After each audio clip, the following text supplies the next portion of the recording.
back to the channel. Today we're going to unravel some incredibly complex events in Genoa. Rumors are circulating around the Newman family, but what's the truth? In this video, I'll summarize the plot points that will be revealed in the next episode. Stay tuned to see what happens. Hey guys, welcome back to the channel. Today is a pretty gloomy day outside, which honestly perfectly matches the absolute heavy, emotional wreckage we are watching unfold in Genoa City right now. Grab your coffee or maybe something stronger, sit back, and let's just get straight into the chaos because we have a lot to unpack today. And honestly, I don't even know where to begin with this mess. The Newman Empire is literally crumbling right before our eyes. Not the business empire, but the actual family, the core of it. We have been watching this show for years, and you guys know how the Newmans operate. They fight, they scheme, they betray each other, and then they circle the wagons when an outside threat comes along. But this time feels entirely different. It feels so raw and broken, and it all centers around Nikki Newman and this absolutely terrifying health crisis she is going through. A 10% survival rate. 10%. Just let that sink in for a second. It is so bleak. So Victoria has been watching her mother deteriorate rapidly, just fading away right in front of her. Nikki has been hiding this severe diagnosis, trying to keep it a secret from Victor, and Victoria has been carrying the weight of that secret.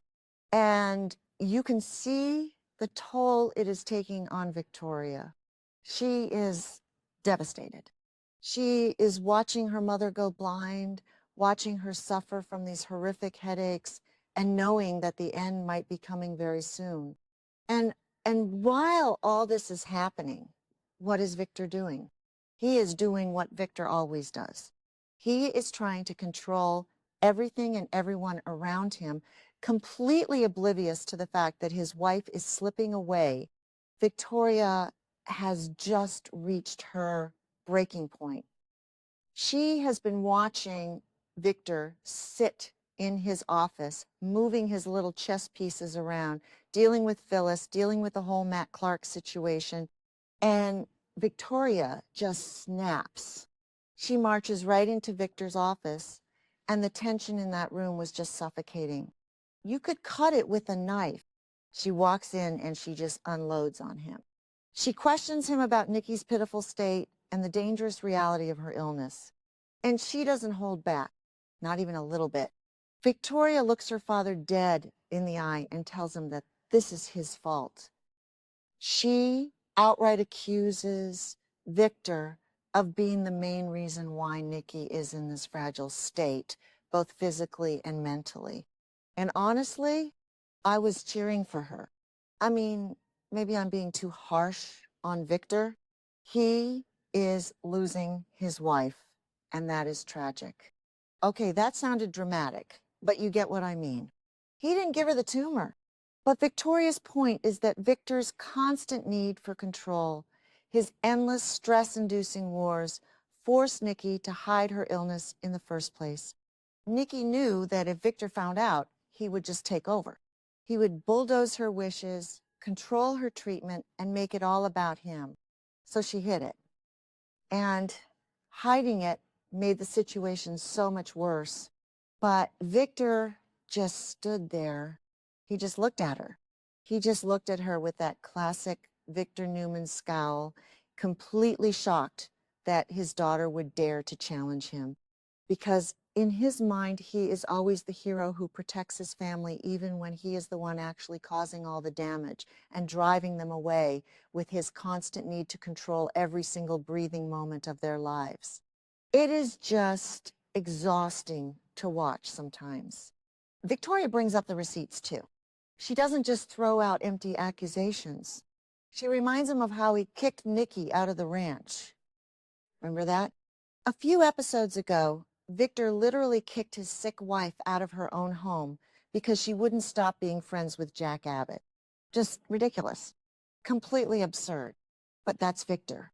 He was so blinded by his petty jealousy and his ancient feud with Jack that he threw Nikki out into the cold while she was secretly battling a brain tumor. Victoria throws this right in his face.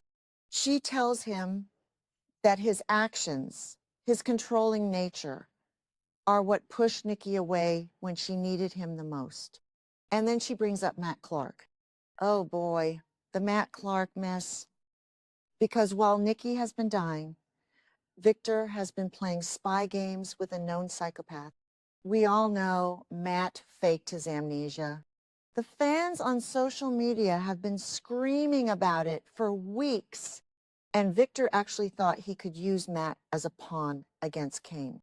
Victor brought that chaos, that danger, right to their doorstep. He prioritized his revenge schemes over his own family's peace.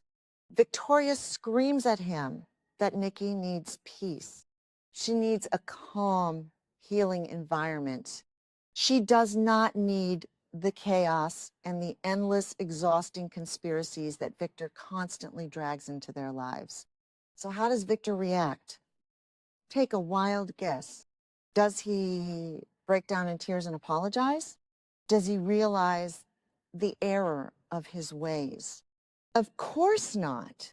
What were they thinking? Who actually believes this is going to end well? Victor reacts with pure, unadulterated anger. He lashes out at Victoria. He refuses to take even a single ounce of responsibility for Nikki's condition or her decision to hide it. He points the finger right back at Nikki, blaming her for keeping secrets from him. He yells that if Nikki had just been honest with him, he could have brought in the best doctors in the world sooner. He claims she brought this on herself by shutting him out. It is just classic victim blaming from the great Victor Newman. He never learns. He literally never learns from his mistakes. He pushes people away with his iron fist, and then when they hide things from him because they are terrified of his reactions, he blames them for not trusting him. It is a vicious, toxic cycle, and Victoria is just sick and tired of it. She stands her ground. She doesn't back down from his yelling. She emphasizes over and over again that Victor is the root cause of the toxic environment that made Nikki feel like she had to suffer in silence. This argument was just explosive. It wasn't just a regular father-daughter spat over a business deal at Newman Enterprises. This was deeply personal. This was about life and death. You could see the years of resentment building up in Victoria's eyes. She has always been the good soldier, the loyal daughter who steps up to run the company when Victor needs her to. But this is her mother, and she is watching her mother die while her father plays his usual games. The rift between them right now feels massive. It feels like a line has been crossed that they might never be able to uncross. I mean, honestly, where do they go from here? The relationship between Victor and Victoria is on the absolute brink of a severe permanent rupture. If Nikki doesn't survive this surgery with Dr. Virginia Nottingham, I don't think Victoria will ever forgive Victor. She will always blame him for stressing Nikki out and making her final months on Earth a living hell of secrets and exile. And even if Nikki does survive, the damage is already done. Victoria has finally said the quiet part out loud. She has finally told Victor exactly what kind of monster his need for control has turned him into. And let's talk about the bigger pattern here for a second. The writers love to put the Newmans at each other's throats. We see it every sweeps period. Victor gets mad at Nick, or Victoria rebels, or Adam does something shady. But this storyline feels different. It feels heavier because it's not about a CEO chair or a stock buyout. It's about a family completely failing to support their matriarch because the patriarch is too busy fighting ghosts from his past. Victor was so obsessed with Jack Abbott and Patty Williams and that whole yacht mess. He was so obsessed with punishing Jack that he couldn't see his own wife was in agony. Maybe I'm being a little too emotional about this, but it just hits hard. You watch these characters for so long, and you want them to grow. You want Victor to look at his blind, sick wife and just drop the ego for 5 minutes. Just 5 minutes. But he can't. And Victoria calling him out on it was probably one of the most satisfying but also heartbreaking scenes we've had in a long time. She was crying, she was yelling, her voice was shaking, and Victor was just a stone wall of denial. So what happens next? Nikki is still waiting for this high-stakes surgery. The whole family is gathered around, but the tension between Victor and Victoria is going to make that waiting room a literal nightmare. Nick is already dealing with his own secret fentanyl addiction, which is a whole nother mess that we don't even have time to get into right now. And Claire is drowning in guilt because she accidentally blurted out the truth about Nikki's eyes to Victor in the first place. The entire Newman family is just a powder keg waiting to explode. I keep second-guessing how this is going to play out. Sometimes I think the writers will just have Victor save the day with some miracle cure he buys with his billions, and all will be forgiven. But I really hope they don't do that. I hope they let this rift between Victoria and Victor breathe. I hope they let Victoria stay mad, because she has every right to be. Victor's actions have consequences. He can't just buy his way out of the emotional trauma he inflicts on his family. Kicking Nikki out of the ranch was a new low, even for him. And bringing Matt Clark back into their orbit, after everything that Psycho did to Sharon and Nick, it's unforgivable. You guys know I love a good Newman family drama, but this one is just tearing my heart out. It's clunky, it's messy, it's painful to watch. The dialogue